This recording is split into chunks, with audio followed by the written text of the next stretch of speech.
Ya, di video singkat ini saya mau berpendapat sedikit soal yang lagi ramai saat ini, yaitu soal status milenial.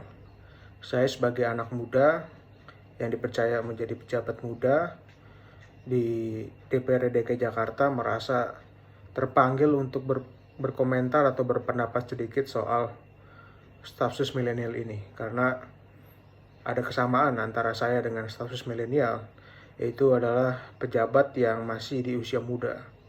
Bahkan saya lebih muda daripada para status milenial. Saya bahkan bukan generasi milenial, bahkan saya adalah generasi Z, karena tahun ini saya masih berusia 24 tahun. Nah, saya terpanggil untuk berpendapat sedikit soal status milenial. Nah, yang saya mau bahas adalah tentunya yang lagi ramai sekarang, yaitu soal keluarnya surat dari Andi Amarta yang menggunakan kop surat sekretariat kabinet menunjuk perusahaannya sendiri. Pertama-tama saya ingin mengatakan bahwa ketika seorang anak muda dipilih, dipercaya oleh masyarakat untuk menjadi pejabat, otomatis masyarakat memiliki ekspektasi yang sangat besar.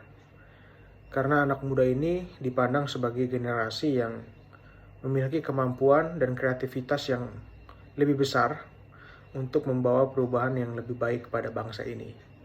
Jadi memang beban kita memang mungkin lebih tanda kutip lebih berat, karena ekspektasi yang besar tersebut.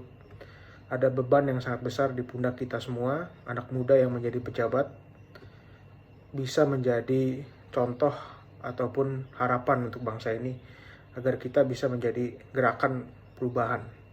Dan ketika muncul kasus milenial ini membuat banyak masyarakat kecewa. Artinya anak muda yang masuk sebagai politikus, sebagai pejabat, ternyata masih ada cacatnya, melakukan kesalahan, sehingga ekspektasi tersebut menjadi patah gitu ya, dan banyak masyarakat yang kecewa. Nah, saya mau berfokus kepada dua status milenial, yaitu pada Andi Amarta dan Belva dari Ruang Guru.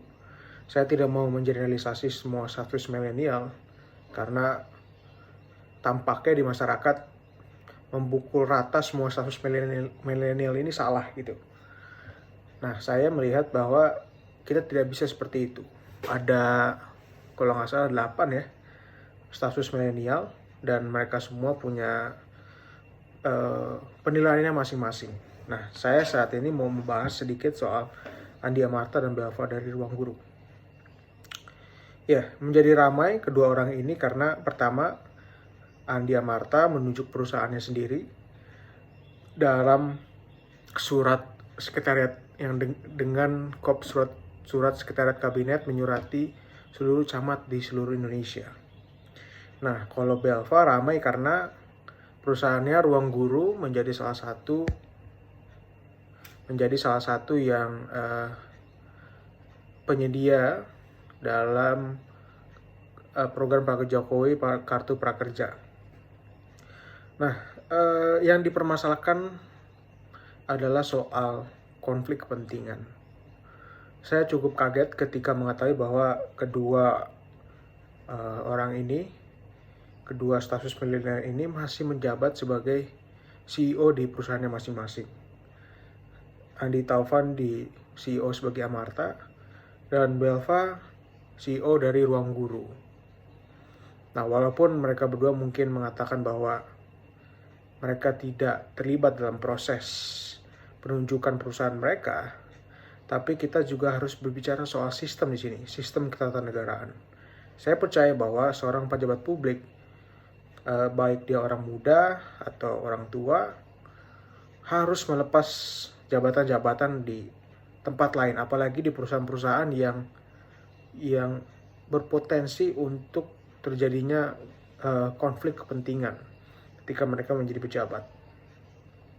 Jadi saya sangat kecewa ketika mengetahui fakta ini, bahwa mereka masih menjabat di CEO masing-masing.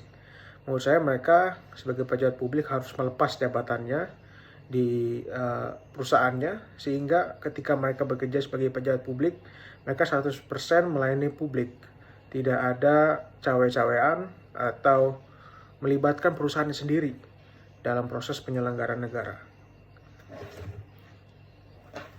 Nah, jadi banyak orang yang mempermasalahkan soal mungkin mereka lugu, mungkin mereka ini kurang cerdas dan lain sebagainya.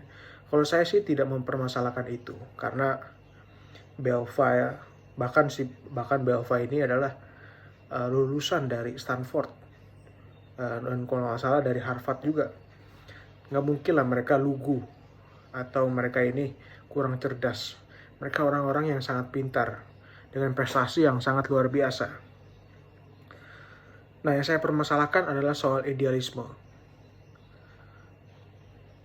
Apa sih yang membuat anak muda ini unggul daripada yang lain ketika menjadi pejabat adalah karena mereka memiliki kemewahan yang tidak dipunyai oleh orang lain, yaitu soal idealisme.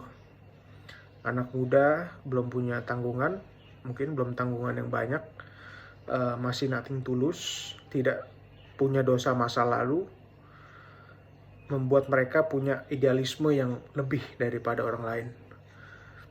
Nah, menurut saya dengan mereka masih menjabat sebagai CEO di perusahaan masing-masing, mempertanyakan di mana idealismenya. Masyarakat jadi bertanya-tanya di mana integritasnya. Harusnya mereka mundur ya dari perusahaannya masing-masing untuk menunjukkan kepada publik tidak ada lagi yang namanya benturan kepentingan antara perusahaan mereka dengan pemerintah. Nah, ini yang menjadi isu menurut saya adalah soal idealisme. Jangan sampai anak muda ini memiliki aset, satu-satunya aset dari anak muda yang paling berharga adalah idealisme, dan idealisme ini hilang. Jadi sangat-sangat wajar ketika masyarakat mengkritisi mereka berdua